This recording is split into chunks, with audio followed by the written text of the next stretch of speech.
meron akong bagong idadagdag na naman ng mga paninda. In-order ko na naman.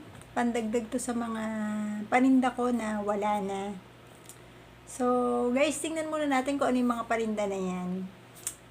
And guys, isi-share ko rin sa inyo mamaya ang kita ko sa GCash nitong month of August. So, i-update ko rin kayo dyan. GCash to guys, at saka load. Mamaya pagkatapos ng mga paninda.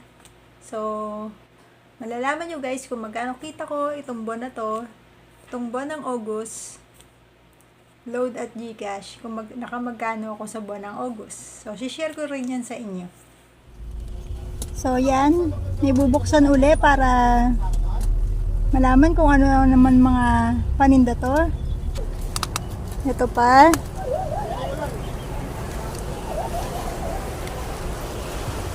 At ito pa. So, ito yung mga dagdag ko sa aking mga paninda. Merong big crayons.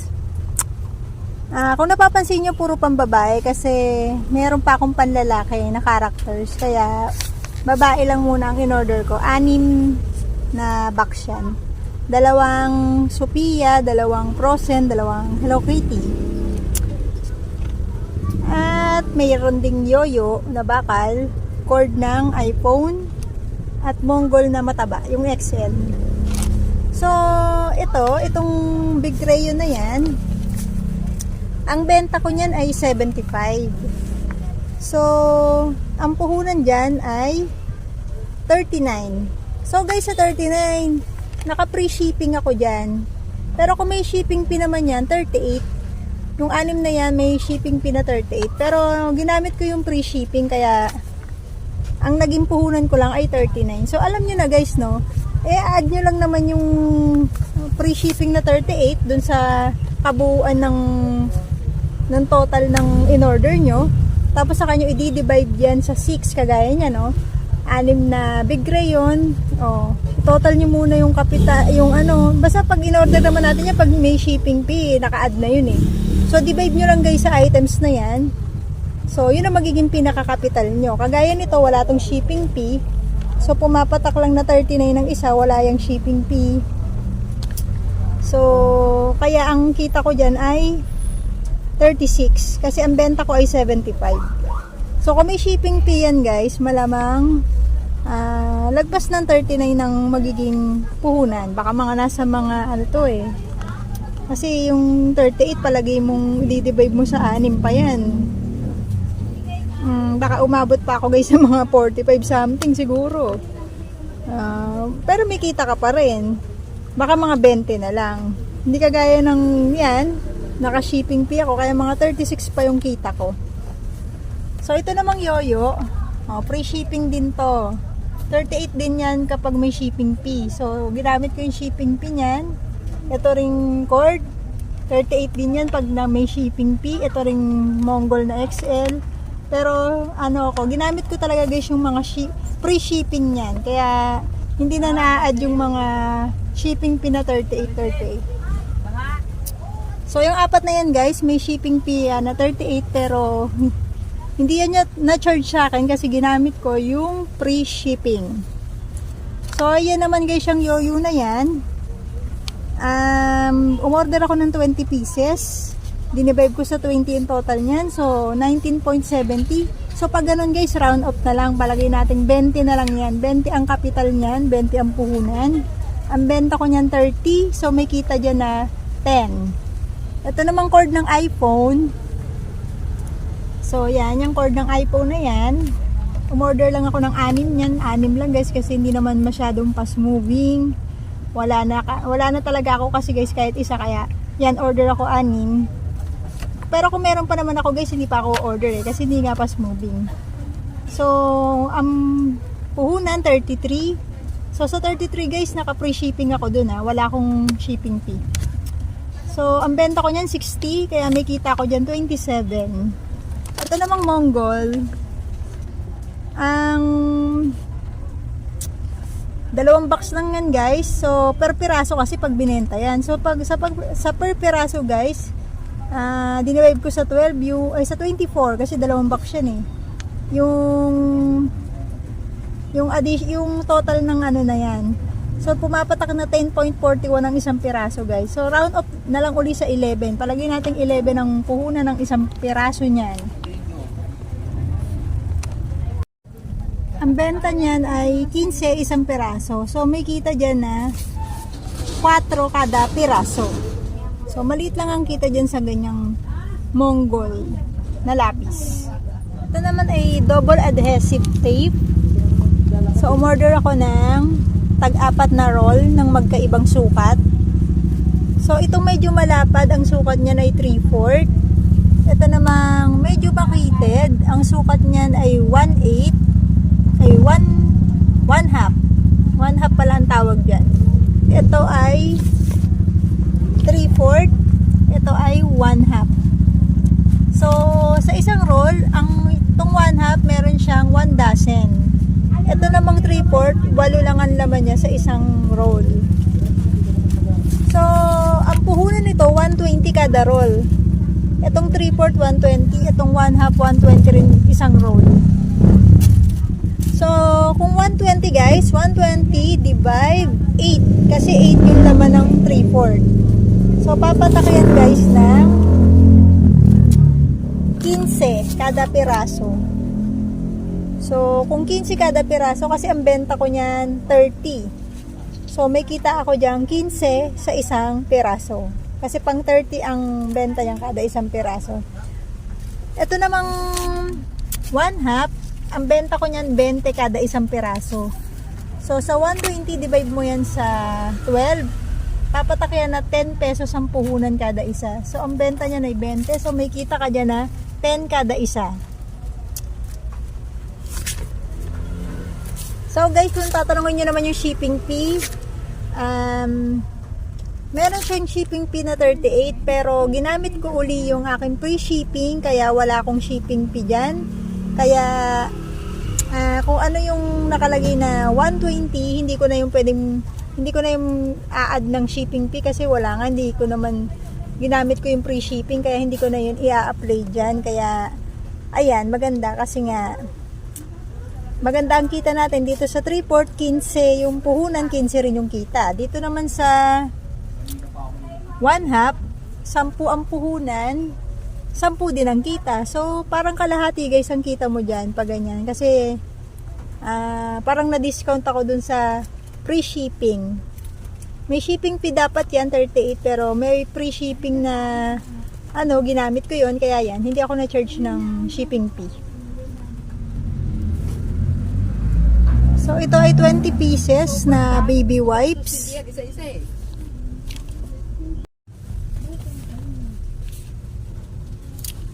So, 180 tong 20 pieces.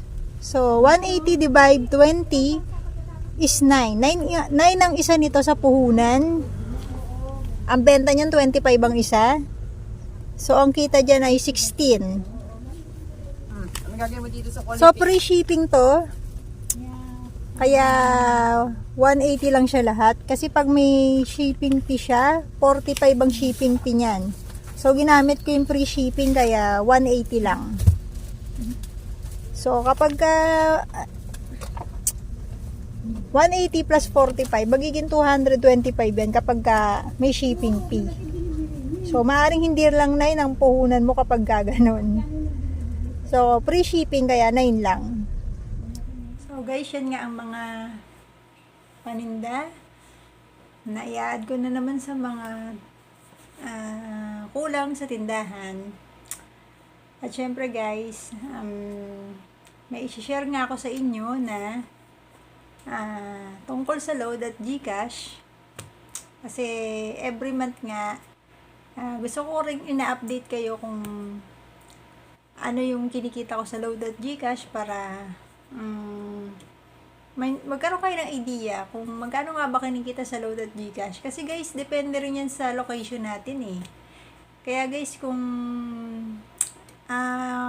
hindi matao yung location nyo, so huwag tayo mag-expect ng malaki dun sa load at GCash. Kung matao guys yung lugar natin, so yun, maganda yung kita natin. So depende guys sa location ng kung saan tayo nag-GCash at naglo-load. Kaya maaring iba-iba tayo ng kita dyan. Tsaka isa pa guys, syempre ang pag naglo-load at nag-Gcash tayo, lalo na ang Gcash, kailangan talaga guys meron tayong magandang kapital para talagang kumita tayo talaga ng gusto dyan guys. Kasi isa rin yun sa sikreto kaya tayo kikita ng maganda kung meron tayong kapital talaga na maibibigay sa tao kapag nagpapa-cash out sila. So, kung malaki yung expectation nila sa atin, so dapat meron tayo nun guys. Kasi yun din yung dahilan kung bakit kumikita talaga tayo dyan sa Gcash. Pero kung ano lang naman guys yung kaya natin, so doon tayo mag-umpisa. So yung kinikita natin dyan guys, tabi natin, ipunin natin para mapalaki pa yung puhunan natin at doon tayo magkakaroon ng chance na kumita rin ng mas maganda kapag malaki yung puhunan natin. So guys, ako hanggang 40 lang naman ang umiikot sa akin. Yung 40k lang naman yung pinapaikot ko dyan sa Gcash. Pero pa yung sa load ko, yung load ko naman guys, mga 10k yan. Kasi malakas talaga sa akin ng load. Kaya, nagpupunto na talaga ako ng 10k guys para hindi ako paload ng paload. And ang Gcash ko nga guys, yan, 40k, nauubos ko naman yun. Depende sa lakas. May araw kasing malakas, may araw naman na hindi. Pero hindi naman talaga ako lagi talaga akong meron at meron sa Gcash araw-araw. Kaya talagang, ganun kalakas yung Gcash ko dun sa pwesto ko, kaya talagang ano ko siya talaga, siniseryoso ko siya kasi as in talagang marami talaga lagi naghahanap, lalo na yung mga cash out, cash in, halos pantay lang sila eh. So guys, share ko na nga no. So syempre bago ko share sa inyo yung kita kong itong month of August, paalala ko lang guys yung ilang buwan na nagdaan, kung magkano ba yung nakaraang buwan. So guys, ang April, itong taon lang na to guys hindi ko na i-update yung kasi nag-umpisa lang naman ako mag-ipon noong December last year, ang January hanggang ngayon, pero nagawa ko na rin yung video na yan, so pinaiksi ko na lang. Umpisa na lang tayo ng April 13, kung May 15, so itong June ang maganda 18, tapos nung July last month 15. So, itong August ang update ko kay sa August. So, ito na naman guys ako sa aking wallet. Nandito ko nilalagay isang monthly load at Gcash ko. So, nagtataka kayo guys bakit dito? Pagka ano naman yun barya yun. So, bakit ito na? So, yun nga guys, kaya ng sinasabi ko, pag 1k na, nilalagay ko na rito kasi binubuo ko nga siya guys, pag 1k, lagay na rito para hindi siya mahirap bilangin. Kagaya ngayon, i-share ko siya sa inyo, mabilis ko siyang mabibilang, at mabilis ding matatapos, at mabilis nyo ring malalaman, kaysa sa barya siya, ang tagal bilangin nun, tagal nyo pa rin yung malaman. Kaya ito, ginawa ko guys, para mas madali, binuo ko na siya. Lagi ko naman talaga siyang binubuo pag pinapakita ko sa inyo para mas mabilis nyo malalaman. So, ito na nga guys, tingnan na natin kung magkano ko ngayon. Dahil itong month of August, September 1 na ngayon. So, itong bibilangan ko ay itong nagdaang August lang. So, tapos na ang August, September 1 na ngayon. So, malalaman na natin kung magkano ako sa buwan ng August. So, magbibilang na ako guys. Tigwa 1k. 1, 2, 3, 4, 5, 6, 7, 8, 9, 10, 11, 12, 13, 14, 15, 16. So, tumaas lang guys ng 1k. Last month, 15 lang ako So, tumaas ng 1k, 16. So, okay pa rin. Malaki pa rin yan. Kahit na 16, okay pa rin ng 16. Malakas pa rin yan. Kasi, yung dati nga, mga 13 to 12 lang So, malakas pa rin ng 16. Depende pa rin kasi sa tao yan. Depende sa ano ng tao. Kaya, okay pa rin yan sa akin. Malakas pa rin yung 16k. So, guys, may nagtanong sa akin yan kung yan ba kasama pa dyan yung kapital. Ang sagot ko, hindi kasama dyan ang kapital. Yan ay yung pinakakita at tubo ng load at Gcash. Yan yung kita niya At hindi yan yung kapital ko. So, bukod yung kapital ko, ito yung pinaka tinatabi ko tuwing kapag may nagpapaload, nagpapa-Gcash, sineseparate ko yung kita niya hanggang maipon niya. Tapos ginagawa kong 1K kapag ka nabuo ng 1K. So, ayan siya. Ayan siya lahat. Load at Gcash magkasama. So, ayan. Buo na siyang 16K. In 1 month ko yan nakuha, guys. Magkakasama ang load at Gcash in 1 month. So, yan yung total niya. 16K. So, yan lang, guys. Ngayon, alam nyo na, 16K ako ngayong August. Last month, 15 lang. So, nadagdagan ng 1K, okay pa rin. So, yan guys, yan ang experience ko sa load at Gcash every month. Kaya maganda guys kasi siguro maganda yung location ng lugar ko kaya ganun. Tsaka pangalawa guys, yung capital talaga, kailangan talaga natin yan kung gusto nating malaki yung makuha talaga natin sa kita nga sa load at Gcash. Kailangan talaga may capital din tayong malaki para ma-hit din natin yung magandang kita dyan. So guys,